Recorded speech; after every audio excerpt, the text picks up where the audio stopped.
प्रथम ऋषभ जिन धर्म कर, सन्मति चरम जिनीश। विघन हरन मंगल करण, भवतम दुरित दिनेश।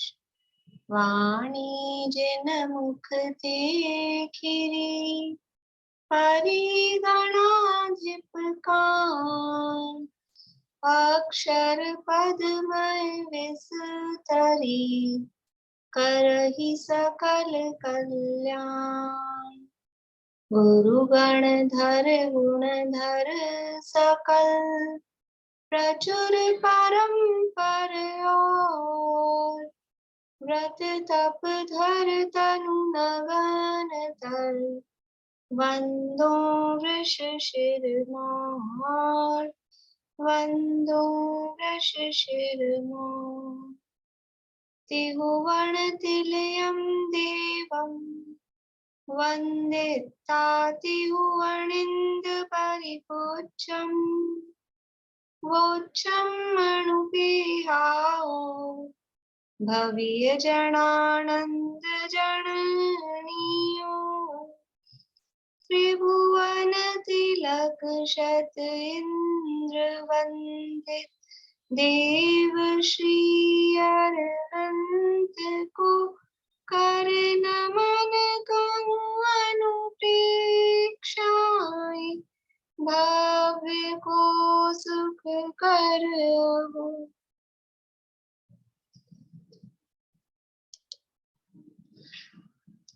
गाथा सुनाना चाहते हैं कोई?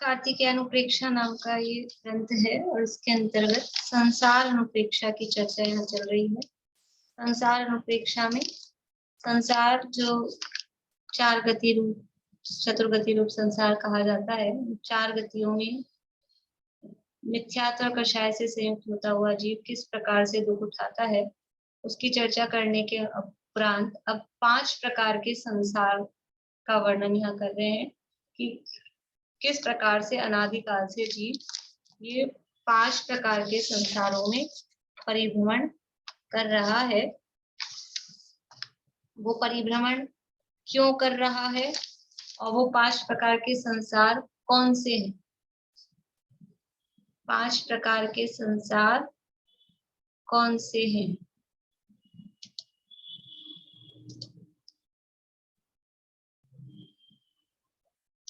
रजनी जी। द्रव्य, क्षेत्र, काल, भव और भाव। बढ़िया। द्रव्य, क्षेत्र, काल, भव और भाव। और क्यों कर रहा है इन 5 प्रकार के संसारों में परिभ्रमण? अपने दोषों के कारण, अपने कषाय मिथ्यात्व के कारण। हाँ, मिथ्यात्व और कषाय से सहित होता हुआ इन 5 प्रकार के संसारों में परिभ्रमण कर रहा है। इसको जो ये 5 प्रकार के संसार हैं, इनको पंच परावर्तन या पंच परिवर्तन भी कहा जाता है। उसमें से द्रव्य परावर्तन या द्रव्य संसार या द्रव्य परिवर्तन की चर्चा अपन ने बहुत सामान्य चर्चा की है, बहुत अपन ने डिटेल की चर्चा इसकी नहीं की है। कि जो गाथा में कहा, यहाँ से भी पढ़ते हैं आज अपन, जो अपनी 67 नंबर की गाथा है, इसका भावार्थ अपन पढ़ना है अपने को। तो अपने को जो हमने समझा है वो रिवीजन भी हो जाएगा उसके माध्यम से। देखिए,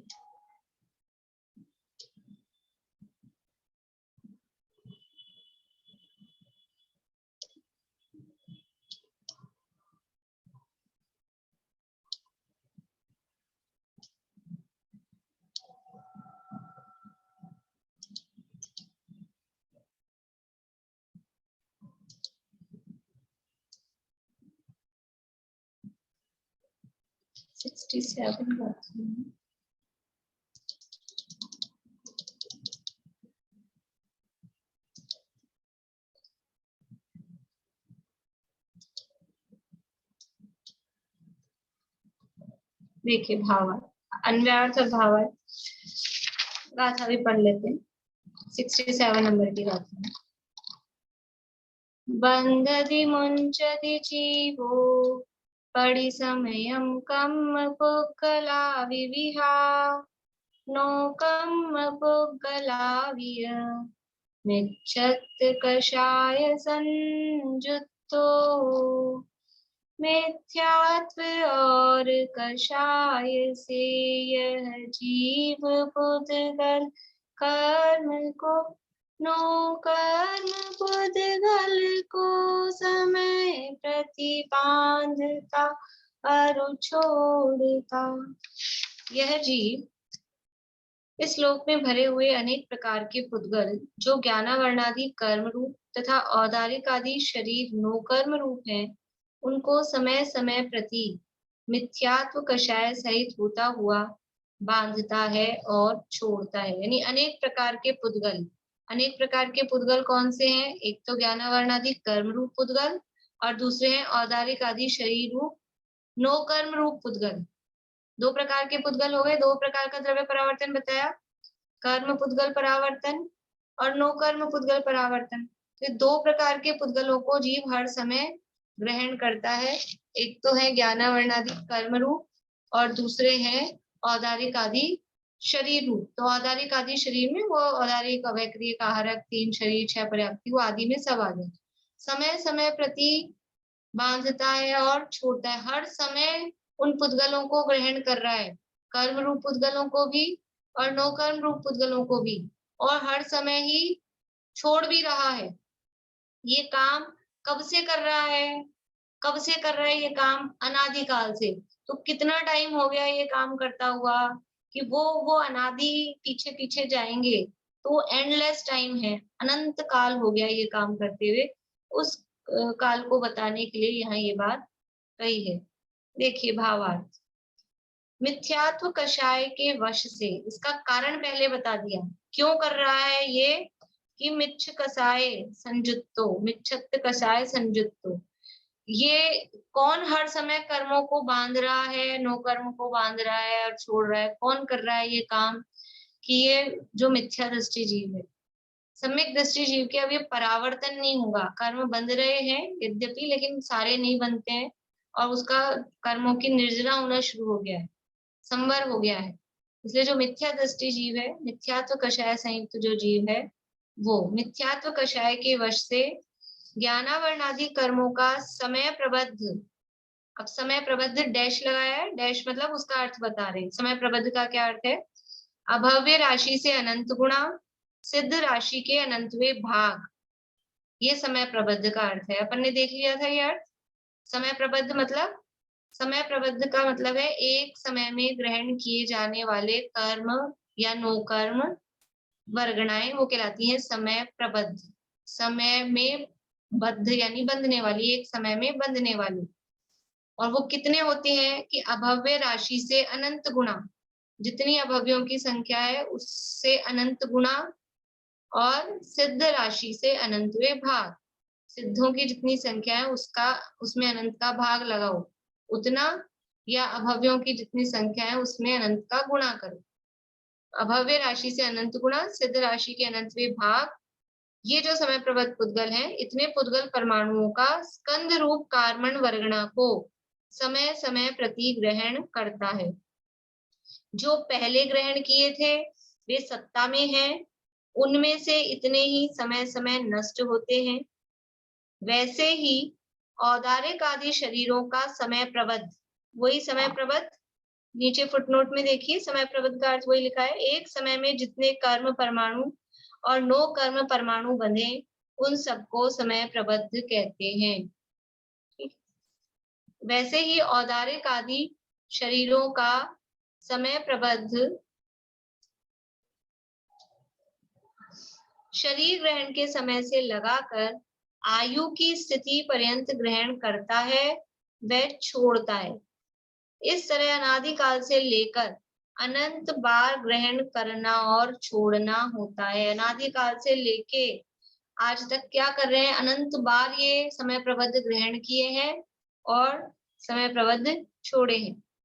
वहां एक परिवर्तन के प्रारंभ में प्रथम समय के समय प्रबंध में जितने जितने पुद्गल परमाणु जैसे स्निग्ध रूक्ष वर्ण गंध रूप रस तीव्र मंद मध्यम भाव से ग्रहण किए हों, उतने ही वैसे ही कोई समय में फिर से ग्रहण करने में आवे, तब एक कर्म परावर्तन तथा नो कर्म परावर्तन होता है। यहाँ शॉर्ट में दोनों को एक साथ ही लिखा है।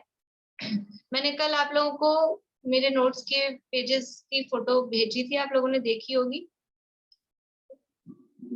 आप लोगों ने। जो नहीं देखी हो देख लेना, कल क्लास के बाद ही मैंने भेज दी थी, तो आप लोगों को लिखने में या समझने में आसानी रहे। लैंग्वेज बिल्कुल समझ में आ रहा है? अपन ने जो पढ़ा वही लिखे हैं यहाँ शब्द। फिर से पढ़ती हूँ। वहां एक परिवर्तन के प्रारंभ में, देखो परिवर्तन का प्रारंभ कब होता है कि परिवर्तन तो अनादिकाल से मिथ्यादृष्टि जीव का चल ही रहा है। तो अभी प्रारंभ का मतलब क्या है? अनादि में प्रारंभ तो होता नहीं है, लेकिन अब हमको काउंट करना है, तो जहां से कोई काउंटिंग हमने चालू की है वो प्रारंभ माना जा रहा है कि हमने मान लिया इस समय से अपन प्रारंभ मान रहे हैं, ऐसा। तो उसके प्रथम समय के समय प्रबंध में पहला जो समय अपन ने मान लिया कि 2:55 वाले को अपने को काउंट करना है, तो 2:55 में जितने पुद्गल परमाणु, ये जितने हो गए संख्या, जैसे स्निग्ध रूक्ष वर्ण गंध रूप रस तीव्र मंद मध्यम भाव से ग्रहण किए, ये हो गई उनकी क्वालिटी, ठीक है, किए हो, उतने ही यानी उसी संख्या में वैसे ही कोई समय में फिर से ग्रहण करने में आए। और वो जो पुद्गल परमाणु का ना, जितने पुद्गल परमाणु, तो वो पुद्गल परमाणु हो गए वही आइडेंटिटी, सेम आइडेंटिटी वाली, वैसे ही कोई समय में फिर से ग्रहण करने में आवे, तब एक कर्म परावर्तन तथा नो कर्म परावर्तन होता है। यहाँ कर्म के लिए अलग से स्थिति अनुभाग वगैरह शब्द नहीं दिए हैं, उस सामान्य शब्दों में दोनों को एक साथ ले लिया। मध्य में अनंत बार और भांति के परमाणु ग्रहण होते हैं, वे नहीं गिने जाते हैं। मतलब जो जो ये शब्द दिया था कि एक परिवर्तन के प्रारंभ में, यानी हमने ये जो प्रारंभ किया इसको गिनना, एक नो कर्म या एक कर्म पुद्गल परावर्तन को हम 2:55 वाले से गिन रहे हैं, नो कर्म परावर्तन को। अब ये जो 2:55 पे जो आए ग्रुप, अब वही परमाणु उतनी ही संख्या में और वैसे ही स्निग्ध रूप स्पर्श रसगंध वर्ण वाले, वो जब दोबारा आएंगे तो वो दोबारा मान लिया अपन ने वो अनंत काल बाद आएंगे, लेकिन हमने मान लिया कि वो 100 साल बाद आएंगे। तो अब 100 साल के टाइम पीरियड में बीच में और परमाणु ग्रहण होंगे कि नहीं होंगे? होंगे, वो तो अगले समय में फिर हो रहे हैं, फिर उसके अगले समय में फिर हो रहे हैं। तो बीच में जो दूसरे दूसरे पुद्गल परमाणु ग्रहण हो रहे हैं, अन्य स्पर्श रसगंध वर्ण वाले, अन्य संख्या वाले अन्य परमाणु, उनको वो गिनती में नहीं है, वो नहीं काउंट होंगे। और इस वाले ग्रुप में से भी कोई उस 100 साल के बीच में कोई एक आध दो आ जाए तो भी उसको काउंट नहीं करेंगे, वे गिने नहीं जाते हैं। वैसे के वैसे फिर से ग्रहण करने को अनंत काल बीत जाए, उसको एक द्रव्य परावर्तन कहते हैं। इस तरह के इस जीव ने इस लोक में अनंत परावर्तन किए हैं। ये ऐसे पुद्गल परावर्तन या द्रव्य परावर्तन कितने किए हैं कि वही के वही ग्रुप वापस से अपने को मिल जाए। तो ऐसे अनंत परावर्तन इस जीव ने इस लोक में किए हैं, जो ये इसको वही का वही फिर से ग्रहण करने में आ जाए। ठीक है, देखिए आपको कोई चित्र दिखाती हूँ मैं।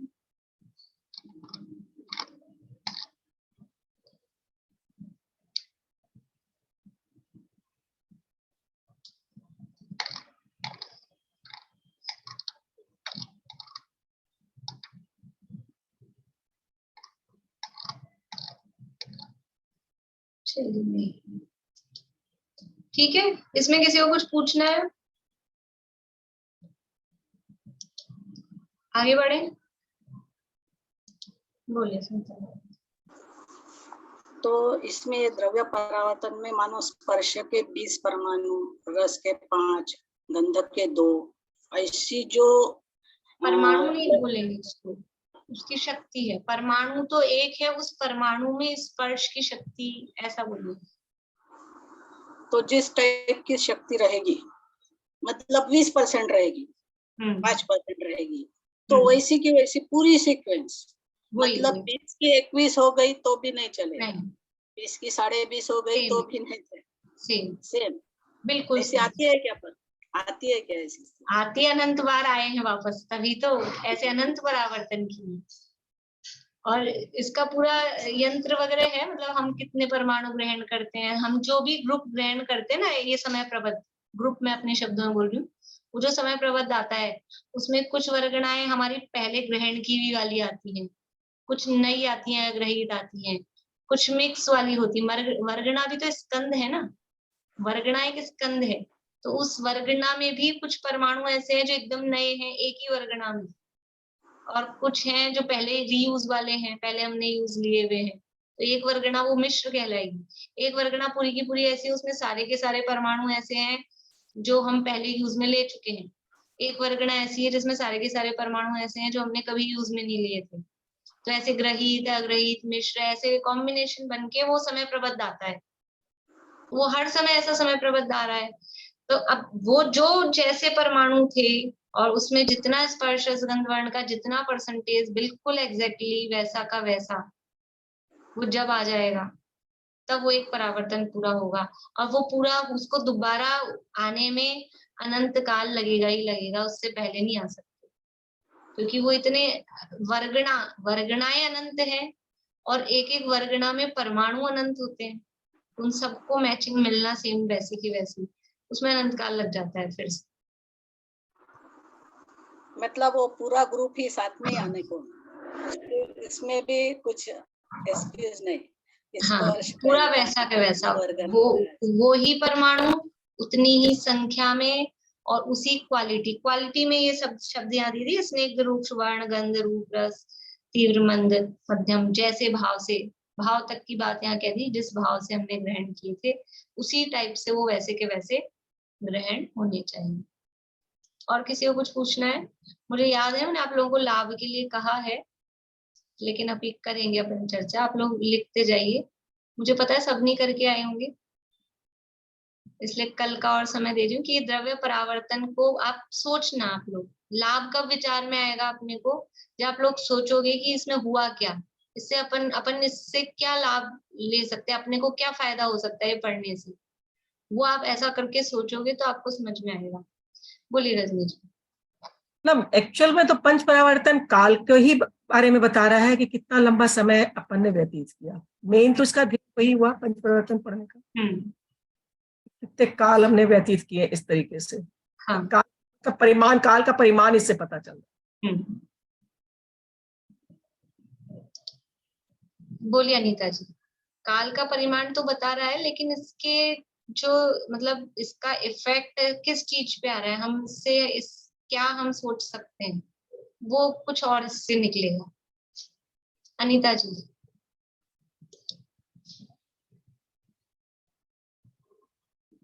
अनम्यूट नहीं हो रहा आपका, शायद नेटवर्क स्लो है। रश्मि जी आप बोलिए तब तक। कल मैंने संजीव जी का सुना था मोक्ष मार्ग, उसमें ही इतर निबोध वाले में बिल्कुल ये का ये था, बहुत ही अच्छा लगा वो सुन के। हाँ, उनका भी वही प्रकरण था। ये सब लोग सुनेंगे, बहुत बढ़िया था वो कल वाला रात का। हाँ चलिए, अब है दूसरे परावर्तन का नाम है क्षेत्र परावर्तन। अब क्षेत्र परावर्तन को कहते हैं, अपन गाथा का पाठ कर लेते हैं। गाथा नंबर 68 है, पेज नंबर 30।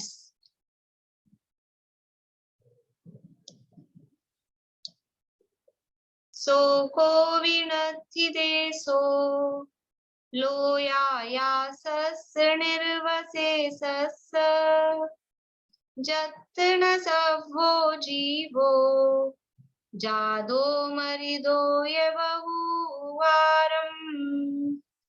सो को विनति देसो लोया सस्य निर्वसे सस्य जत्न सभो जीवो जादो मरिदो ये बहुवारम। संपूर्ण लोकाकाश काश में कोई प्रदेश नहीं आहो, बहुबार जिसमें जीव ने जन्म मरण किए न हो। सो को भी नथी देसो, सो यानी ऐसा, को यानी कोई, भी नथी यानी नहीं है, देसो यानी प्रदेश, ऐसा कोई भी प्रदेश नहीं है। कहाँ पर? लोयायास, लोय आयस, लोकाकाश में। निर्वशेष, निर्वशेष, निर्वशेष मतलब संपूर्ण, निर्वशेष शब्द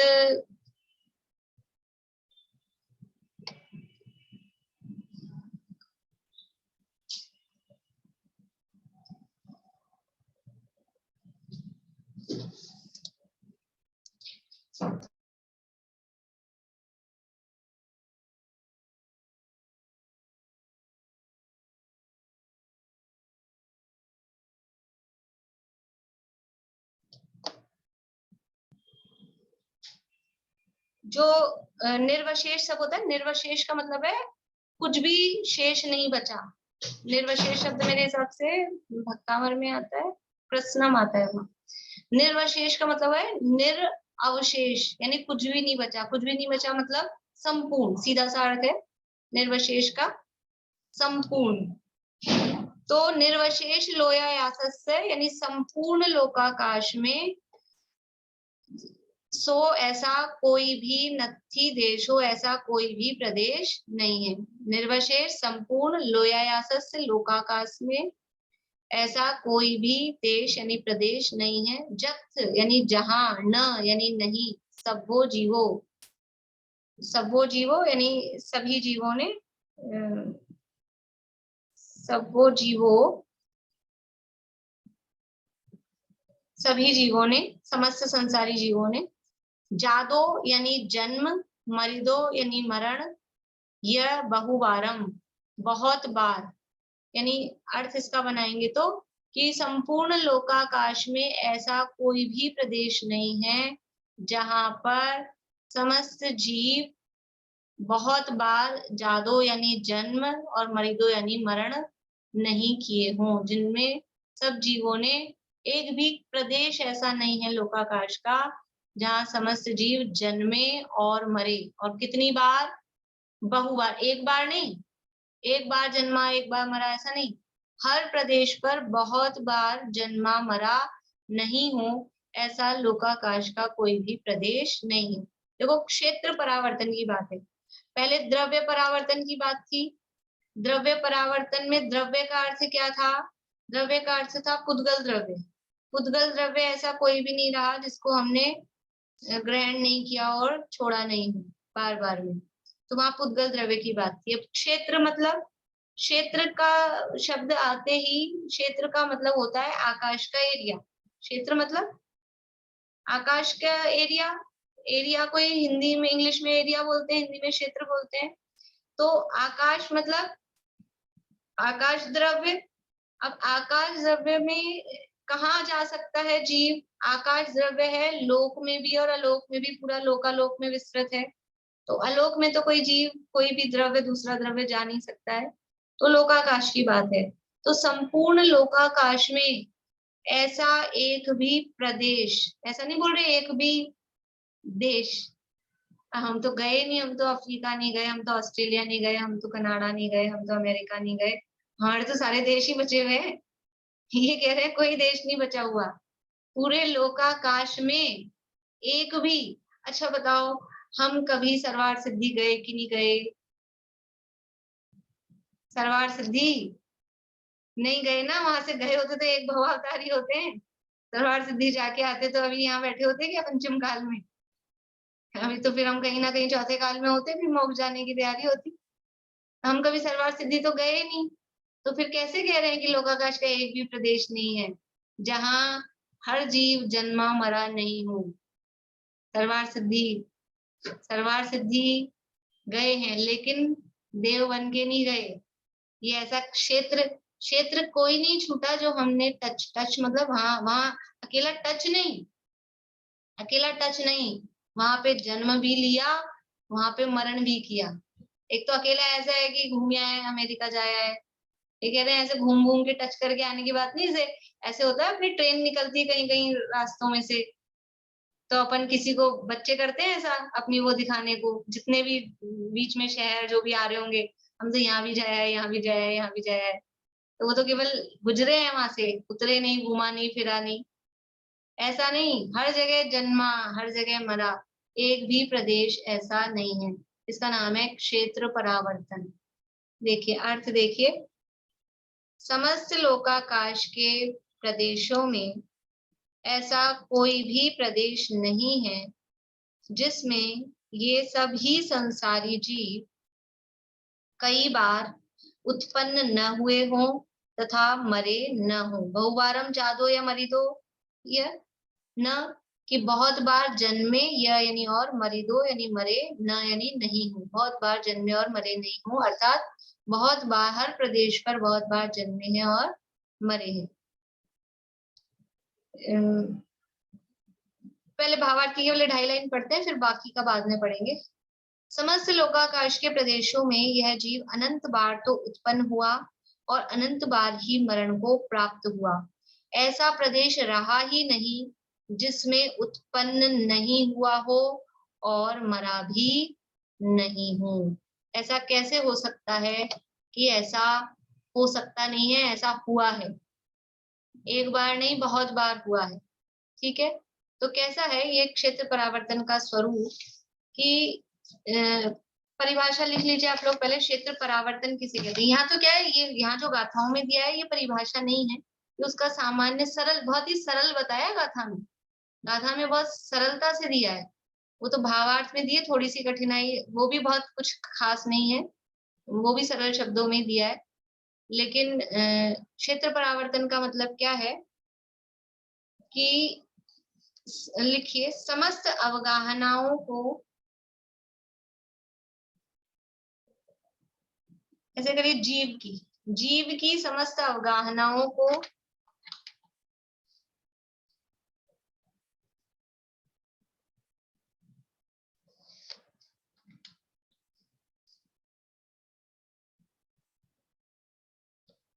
क्रम पूर्वक धारण करने का काल, क्रम पूर्वक धारण करने का काल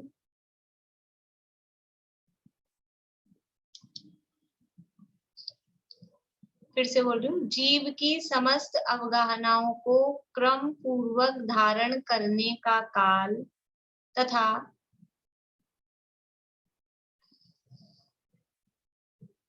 लोकाकाश के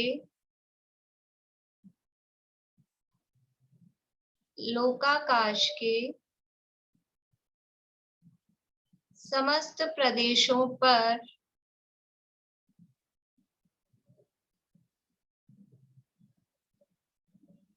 क्रम पूर्वक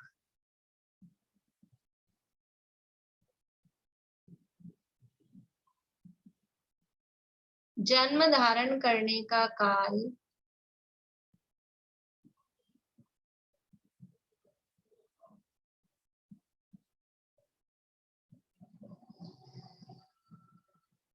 क्षेत्र परावर्तन कहलाता है। फिर से बोल रही हूँ, जीव की समस्त अवगाहनाओं को क्रम पूर्वक धारण करने का काल तथा लोकाकाश के समस्त प्रदेशों पर क्रम पूर्वक जन्म धारण करने का काल क्षेत्र परावर्तन कहलाता है। ठीक है, यानी क्षेत्र परावर्तन 2 प्रकार का है, 2 तरह की बातें इसमें अपन ने लिखी परिभाषा में। 2 प्रकार का क्षेत्र परावर्तन है, द्रव्य परावर्तन भी 2 प्रकार का था, क्षेत्र परावर्तन भी 2 प्रकार का है। कौन से 2 प्रकार का है? एक है स्व क्षेत्र परिवर्तन या परावर्तन, कुछ भी बोलो।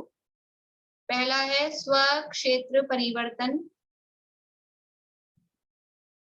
और दूसरा है पर क्षेत्र परिवर्तन।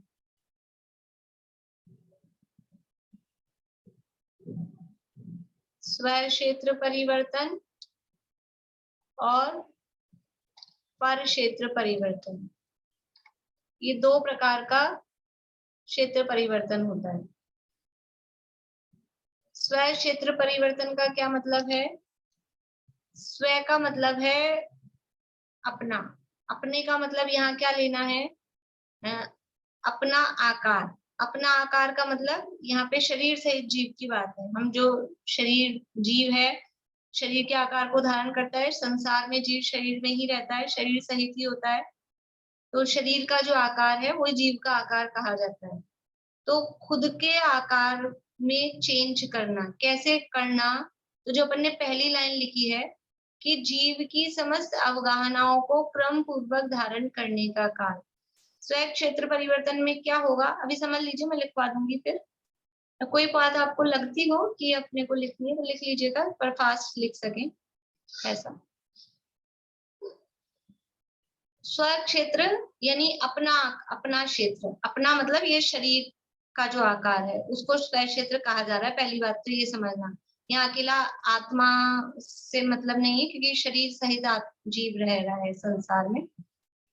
तो जो शरीर का आकार होता है, कितने आकार यानी कितने साइज वाले जीव होते हैं संसार में, पूरे संसार में, कि एक किसी का साइज सबसे छोटा होता होगा जगन्यावगाहना, और फिर बढ़ता बड़ा होगा, फिर सबसे बड़ी। अभी अपन लोग हैं, समझ लो यहाँ पे भी इतने लोग हैं, 57 दिख रहे हैं, सबका साइज एक सा है। साइज में भी अपन क्या करते हैं, हाइट नाप लेते हैं अकेला। तो साइज अकेला हाइट से नहीं है, हाइट यानी लंबाई, चौड़ाई, मोटाई, 3 डायमेंशन में, 3 डायमेंशन में देखेंगे तो सबका एक सा नहीं होता है, सबके अलग अलग है। ये जो शरीर का आकार है इसको अवगाहना शब्द से कहा जाता है। अवगाहना, ये जो साइज अपन बोल रहे हैं उसको यहाँ पर अवगाहना शब्द से कहा जाता है। तो जीवों की कितनी अवगाहनाएं होती हैं? ये अवगाहनाओं के प्रकार असंख्यात हैं। तो एक है जगन्य अवगाहना, मिनिमम अवगाहना। सबसे छोटे साइज किस जीव का होता है? सबसे छोटा कौन होता है? अपन तो बोलते हैं चींटी। इन चींटी से भी बहुत छोटे जीव दिखते हैं अपने को। चींटी से भी छोटे तो मच्छर ही होते हैं, बहुत बारीक होते हैं, उड़ने वाले, वो चींटी से भी छोटे होते हैं। तो और छोटे में छोटा जाते जाओ। तो सबसे छोटी अवगाहना किसकी होती है? वो होती है सूक्ष्म निगोदिया लब्धि अपर्याप्तक जीव की। लिखिए, पहले ऐसा लिखिए, अवगाहना। अवगाहना 3 प्रकार की, या चार्ट जैसा बना लीजिए, अवगाहना के 3 भेद।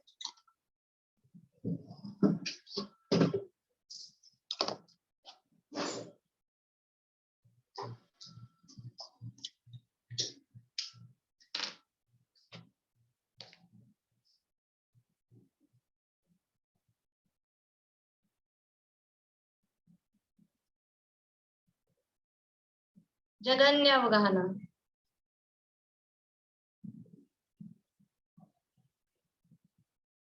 मध्यम अवगाहना,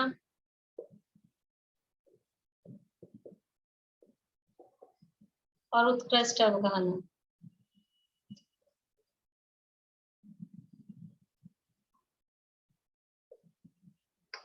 तीन प्रकार की अवगाहना होती है, ठीक है। जगन्य मतलब सबसे छोटी, ठीक है। उत्कृष्ट मतलब सबसे बड़ी। सबसे छोटी अवगाहना, अवगाहना मतलब शरीर की साइज। अवगाहना का अर्थ समझ में आ गया ना, शरीर का साइज। सबसे छोटी अवगाहना किसकी होती है? सूक्ष्म निगोदिया लब्धि अपर्याप्तक। सूक्ष्म निगोदिया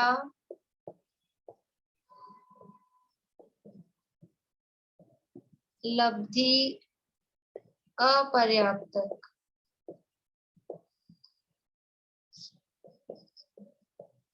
जीव की। सूक्ष्म निगोदिया लब्धि अपर्याप्तक जीव की।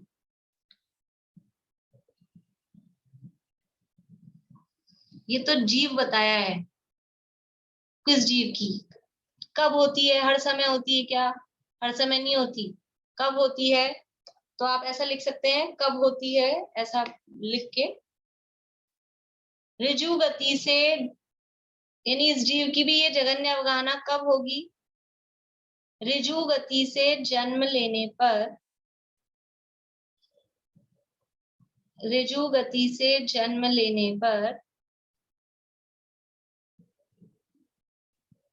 जन्म के तीसरे समय में,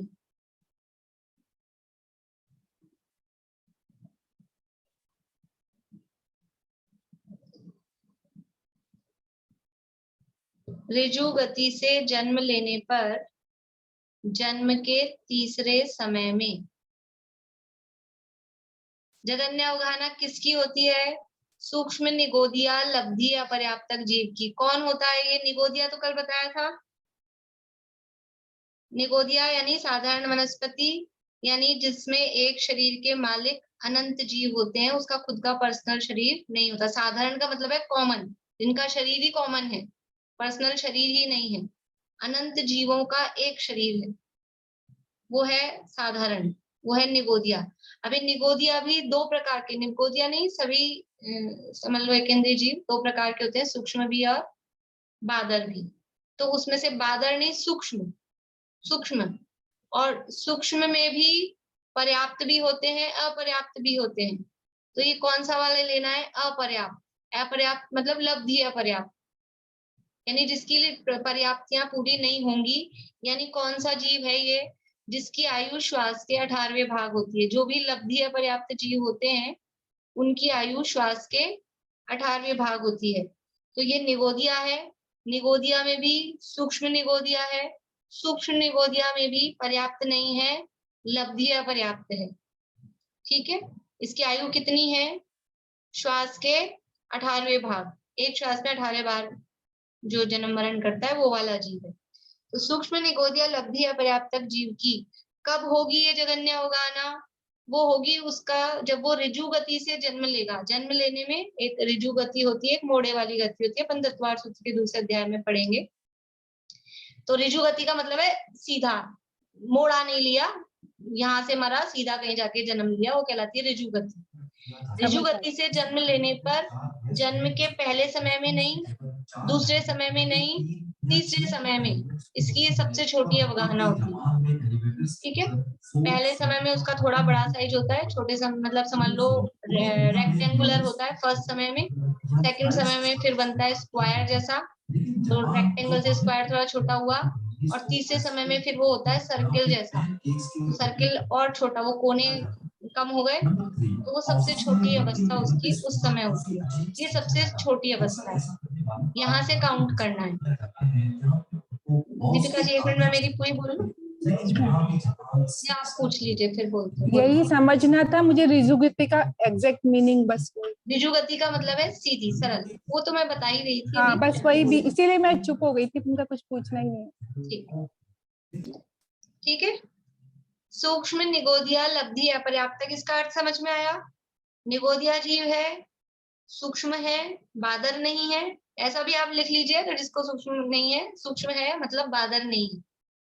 ठीक है, अब सूक्ष्म बादर का क्या अर्थ होता है? ये भी सूक्ष्म जीव वो होते हैं जो किसी से टकराते नहीं हैं, जो किसी को बाधा नहीं पहुंचाते। जैसे भी यहाँ बीच में यहाँ सब सूक्ष्म जीव होंगे, तो हमने हाथ ऐसे किया तो मरेंगे नहीं, वो अपने आप साइड हो जाते हैं, यानी वो दूसरे को बाधा नहीं पहुंचाते, दूसरे से बाधित नहीं होते, वो कहलाते हैं सूक्ष्म जीव। और बादर जीव वो होते हैं जो टकराते हैं, जो बाधित होते हैं। जैसे अभी चींटी चल रही हो तो हम हाथ लगा देंगे तो वो हाथ के अंदर से नहीं घुस के जा पाएगी, वो बाधित हो जाएगी, तो वो होते हैं बादर। तो ये निगोदिया जीव हैं, इसमें सूक्ष्म भी होते हैं, बादर भी होते हैं। तो सूक्ष्म निगोदिया, और पर्याप्त भी होते हैं, अपर्याप्त भी होते हैं। अपर्याप्त को लब्धि अपर्याप्त कहते हैं, तो लब्धि अपर्याप्त। और किस समय होगी उसकी जगन्य अवगाहना?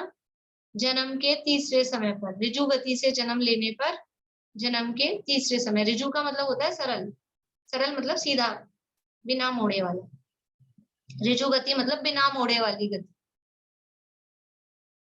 अब कितनी होती है इसकी अवगाहना, कितनी होती है? ये तो किसकी होती है, कब होती है, दो प्रश्नों के जवाब हुए। जगन्य अवगाहना किसकी होती है? सूक्ष्म निगोदिया लब्धि अपर्याप्तक जीव की। जगन्य अवगाहना उसकी कब होती है? ऋजु गति से जन्म लेने पर जन्म के तीसरे समय पर। ठीक है, लेकिन कितनी होती है, साइज कितना होता है उसका? उसका साइज होता है घनांगुल का असंख्यातवां भाग। घनांगुल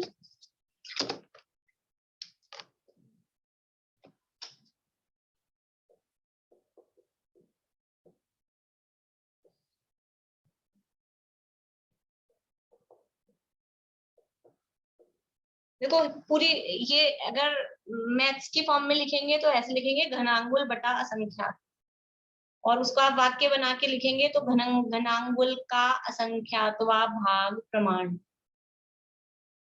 अगर पूरी लाइन मतलब वाक्य बना के लिखेंगे तो घनांगुल का असंख्यातवां भाग प्रमाण, और ब्रैकेट में ये भी कर लीजिए घनांगुल का असंख्यातवां भाग मतलब घनांगुल बटा असंख्यात प्रमाण, मतलब इतना।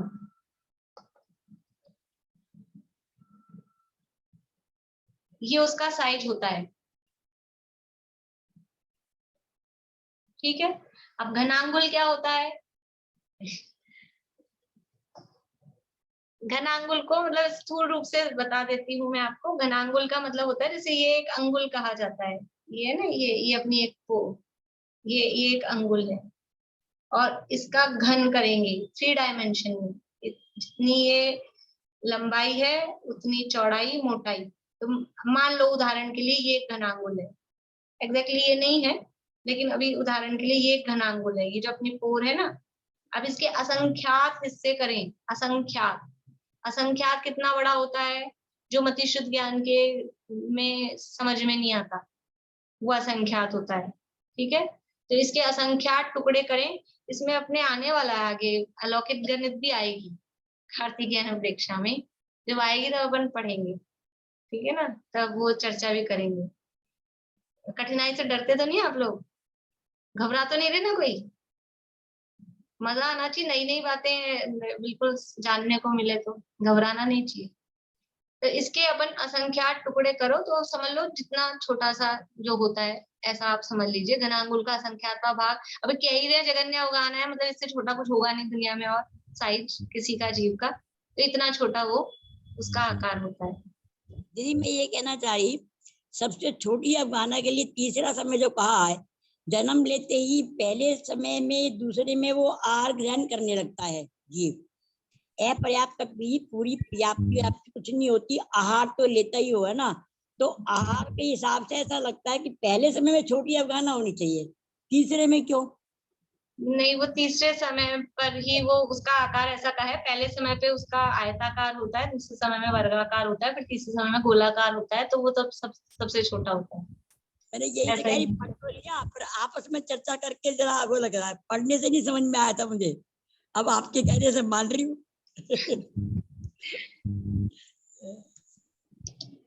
आहार तो क्योंकि ऋजु गति से जन्म ले रहा है तो आहारक या अनाहारक हुआ ही नहीं है, ऋजु गति से जन्म ले रहा है, ठीक है। तो ये इसमें करना क्या है, होता क्या है इसमें, स्व क्षेत्र परावर्तन की बात अपन कर रहे हैं। स्व क्षेत्र परावर्तन में जितनी भी समस्त अवगाहनाओं को क्रम पूर्वक धारण करना है, जघन्य अवगाहना से लेके उत्कृष्ट अवगाहना तक, नंबर बाय नंबर सारी अवगाहनाओं को धारण करना है, ठीक है। तो जघन्य अवगाहना सूक्ष्म निगोदिया लब्धि अपर्याप्त तक की है। अभी उत्कृष्ट अवगाहना की चर्चा और कर लेते हैं, आज का समय उसी में हो जाएगा, फिर उसके बाद क्या करना है वो कल करेंगे। उत्कृष्ट अवगाहना किसकी होती है? उत्कृष्ट अवगाहना, मध्यम तो बताओ पहले, कि पहले जघन्य देख लें, उत्कृष्ट देख लें, मध्यम अपने आप ही आ जाएगी बीच में, इसलिए मध्यम नहीं बताने पड़ेगी, ठीक है। उत्कृष्ट अवगाहना होती है स्वयंभू रमण समुद्र में पाए जाने वाले महामत्स्य की। स्वयंभू रमण समुद्र में पाए जाने वाले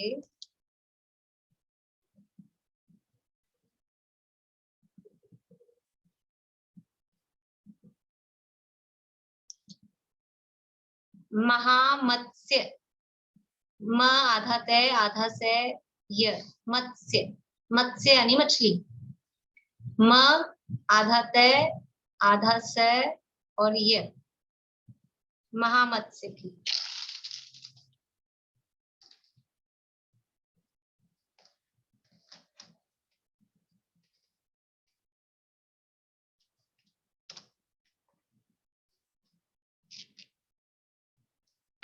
स्वयंभू रमण समुद्र तो पता है सबको, कहाँ पर है? जो गर्दन हिला रहे हैं बहुत जोर जोर से, कहाँ है स्वयंभू रमण समुद्र? रेखा जी पता है आपको? बोलिए। एकदम लास्ट वाले द्वीप के लास्ट में, मतलब कहाँ पर है? कौन से लोक में? मध्य जम्बू द्वीप बीचों बीच है ना? मध्य लोक में। मध्य लोक में, हाँ। मध्य लोक में सबसे अंतिम जो समुद्र है, मध्य लोक में असंख्यात द्वीप समुद्र हैं, उसमें सबसे लास्ट वाला जो समुद्र है उसका नाम है स्वयंभू रमण समुद्र। यानी पूरे मध्य लोक का आधा पार्ट स्वयंभू रमण समुद्र में ही, वो भी आधा भी इस तरह से है, उसका एरिया देखा जाए तो बहुत बड़ा है। तो उसमें जो वो इतना बड़ा समुद्र है, आधे मध्य लोक जितना, आधे राजू जितना, तो उसमें मछलियां इतनी इतनी सी पाई जाएंगी क्या? इसकी मछली कितनी बड़ी है? महामत्स्य है। महामत्स्य का मतलब है महा मछली, जैसे वेल शार्क बहुत बड़ी बड़ी होती, वेल मछली शार्क मछली ये सब, तो वहां पे इसी टाइप की कोई मछली होती है, उसका नाम महामत्स्य कहा जाता है। कितना बड़ा होता है ये, यानी मछली कितनी बड़ी होती है? 1000 योजन लंबी, 500 योजन चौड़ी। ये साइज किसकी होती है? देखो वही 3 प्रश्न है अपने पास में। उत्कृष्ट अवगाहना किसकी होती है? स्वयंभू रमण समुद्र में पाए जाने वाले महामत्स्य की। और कितनी होती है? तो ये साइज बता रहे हैं। और कब होती है? तो इसकी समझ लो जन्म लेने के बाद में वो जीवन में हो जाती है, मतलब एग्जैक्टली पीरियड नहीं है, जैसे वो पूरा होता है बड़ा तब उसकी होती है। 1000 योजन लंबी, 500 योजन चौड़ी और 250 योजन मोटी।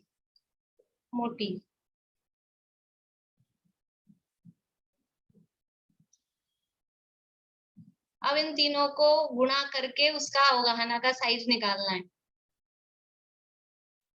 साइज कैसे निकलेगा? लंबाई गुणा चौड़ाई गुणा मोटाई, तभी निकलेगा ना। गुणा करिए, 1000 गुणा 500 गुणा 250, ज्यादा कठिन नहीं है। 25 को 5 से गुणा कर दें, बाकी सब जीरो लगा दें, 6। 25 पंजे 125, 1 जीरो ये, 2 जीरो ये, 3 जीरो ये हो गया। अब पढ़ना है इसको।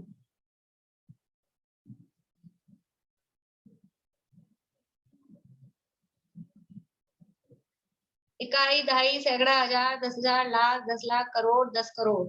कितना हो गया? 12 करोड़ 50 लाख योजन। योजन है 12 करोड़ 50 लाख योजन। ये आ रहा है सबका? कठिन नहीं गुणा करना, तो जीरो ज्यादा है इसमें। इतना बड़ा साइज, इतनी बड़ी मछली, एक योजन कितना बड़ा है?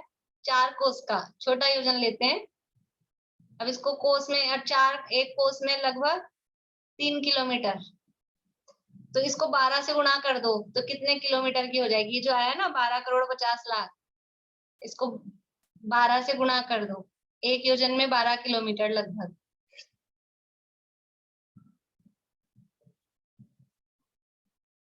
तो इतना बड़े साइज की मछली, ठीक है, ये उत्कृष्ट अवगाहना है।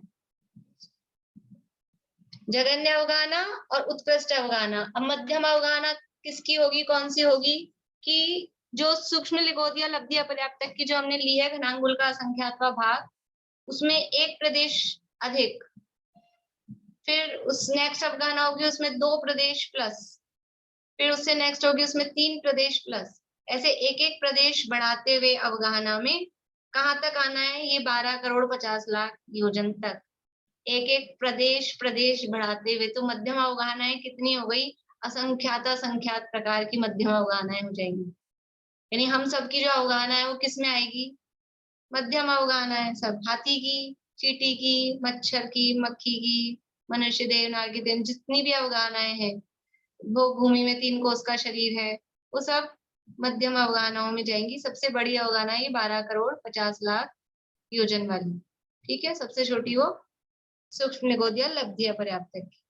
इस तरह से ये जब अवगाहनाओं के जो समस्त प्रकार हैं उनको क्रम पूर्वक धारण करने का जो काल है वो सह क्षेत्र परावर्तन होता है, वो किस प्रकार से होता है कल अपन चर्चा करेंगे। भाभी ये अपर्याप्त की भी गिनेंगे इसमें? फिर से बोलिए। अपर्याप्त की गिनी है ना अपन ने, सबसे छोटी अवगाहना। हाँ हाँ भी काउंट की जाएगी? सबसे छोटी अपर्याप्त वाले की गिनी है। हाँ, तो अपर्याप्त की भी मतलब काउंट करेंगे ना, मतलब पर्याप्त हाँ, की नहीं करनी। काउंट तो कर, अवगाहना तो हुई है ना, उसकी भी साइज तो हुआ ही है, उसको शरीर का आकार तो है ही, उससे काउंट करेंगे। और ये जो सूक्ष्म जो जीव है जो कह रहे हैं अपन हाथ हिलाने से नहीं उनको बाधा पहुंच रही है, तो ऐसे बोलते हैं कि अपन क्लैपिंग करते हैं या दिया वगैरह जलाते हैं, तो सूक्ष्म जीव उसमें भी होते हैं ना? देखो उसमें दो बातें हैं, एक तो ये कि कुछ बादर जीव भी ऐसे होते हैं जो अपने को दिखते नहीं है, तो उनकी विराधना हो जाती है।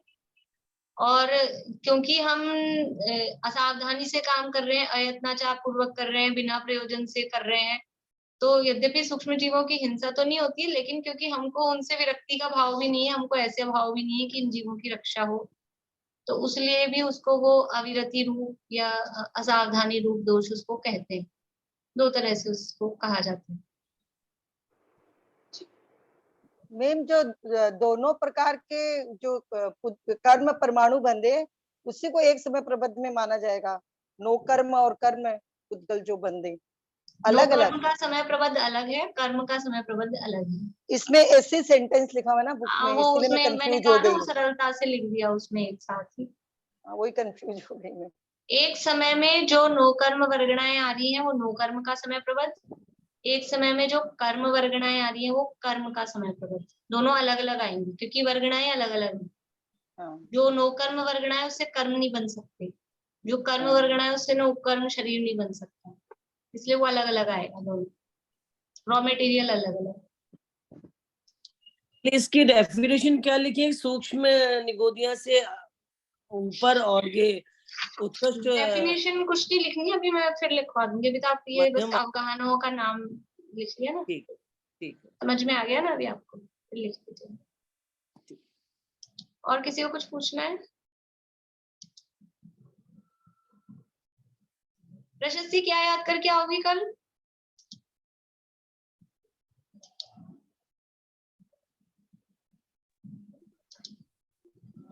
अवगाहना याद करके आओगी।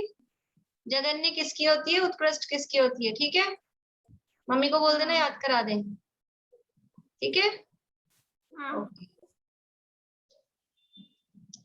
चलो, हाँ बोलिए रेखा जी। ये लिखा हुआ है ना, उसके मध्य के 8 प्रदेशों को बीच में देकर। वो अभी अपन अभी वहां तक नहीं पहुंचे हैं, वो बाद में आएगा।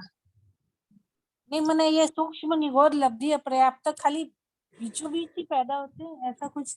अभी वो जो आप 8 प्रदेश बोले ना, वहां तक अभी अपन पहुंचे नहीं है, वो परिक्षेत्र परावर्तन में आएगा, वो नेक्स्ट वीक ही आएगा, कल भी नहीं आ पाएगा, ठीक है? तब जब पूरा हो जाएगा तब आपको समझ में आ जाएगा। बोलिए सुमन जी। आपकी क्लास की सबसे छोटी स्टूडेंट प्रशस्ति और सबसे बड़े कांता आंटी, दोनों की सराहना हर रोज करनी चाहिए।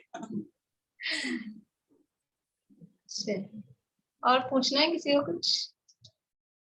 चले जिनवाणी स्तुति।